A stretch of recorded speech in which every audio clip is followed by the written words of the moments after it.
ఒక సున్నితమైన అంశాన్ని రేకెత్తించడం సులభం, కంట్రోల్ చేయడం కష్టం. రాష్ట్ర విభజన లాంటిది మనం అప్పుడెప్పుడో రాజశేఖర రెడ్డి రేకెత్తిచ్చారు తన రాజకీయ అవసరాల కోసం. తీరా చూస్తే అప్పుడు అధికారంలోకి రాగలిగింది కాంగ్రెస్ పార్టీను టీఆర్ఎస్ కలిసి. ఆ తర్వాత అది ప్రమాదమని భావించి దాన్ని కంట్రోల్ చేయడానికి ప్రయత్నించారు, టీఆర్ఎస్ని విడదీసి. అది విడదీసిన ప్రతిసారి మరింత బలపడింది తెలంగాణ ఉద్యమం. ఫైనల్గా తెలంగాణ ఏర్పాటయ్యే వరకు అది ఆగలేదు. అట్లాగే ఇప్పుడు కన్నడ రిజర్వేషన్స్ ఇప్పటికే ఇట్లాంటి మహారాష్ట్రలో, గుజరాత్లో రెచ్చగొట్టి ఆ ప్రాంతాలలో ఆ చిచ్చు ఆరట్లేదు. అదొక సివిల్ వార్ కాలేదు అంతే, అట్లాంటి వాతావరణాలు సృష్టించినవి ఉన్నాయి. ఇప్పుడు కర్ణాటకలో ఆ పరిస్థితి తలెత్తుతుంది. కన్నడిగులకు రిజర్వేషన్ అన్నటువంటి కాన్సెప్ట్ ఏదైతే బిల్లు తెచ్చారో పెద్ద పెద్ద సంస్థలు నో అనేటప్పటికీ ఆగిపోయారు. కానీ ఖచ్చితంగా భవిష్యత్తులో ప్రమాదకరమే. కర్ణాటకలో కంపెనీ కొత్తగా పెట్టాలనుకుని ప్రతి ఒక్కళ్ళు అది గుర్తుపెట్టుకోవాలి.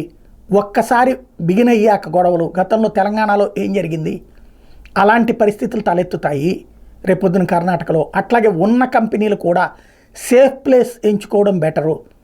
ఎందుకంటే ఇది ఒక రావణ కాష్టం లాంటిది. ఉద్యోగం లేని ప్రతి ఒక్కడు కూడా మాకే ఉద్యోగాలు అన్నప్పుడు సచ్చినట్టు వస్తాయి అనేటువంటి ఫీలింగ్ వస్తుంది.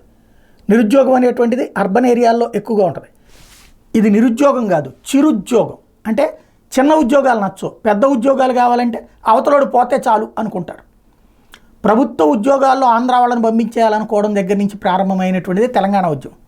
అట్లాగే ఇప్పుడు ప్రైవేట్ ఉద్యోగాల్లో కూడా అవకాశం వస్తుందంటే ఖచ్చితం.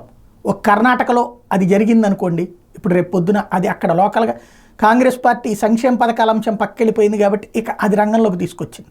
ఒకనాడు పంజాబ్ని ఎలా చిచ్చు పెట్టిందో, కాశ్మీర్లో ఎట్లాంటి చిచ్చు పెట్టిందో, తెలంగాణలో అప్పుడు ఉమ్మడి ఆంధ్రాలో చిచ్చు పెట్టి ఎట్లా చేసిందో అట్లాంటి భావోద్వేగభరితమైన అంశాలు సృష్టించి చిచ్చు పెట్టడం దానికి చాలా సులభం. దాన్ని ఆపడం దానివల్ల కాదు.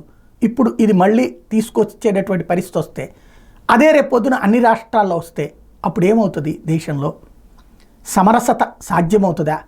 సమన్వయం సాధ్యమవుతుందా? ఇది ఆలోచించాల్సిన సందర్భం.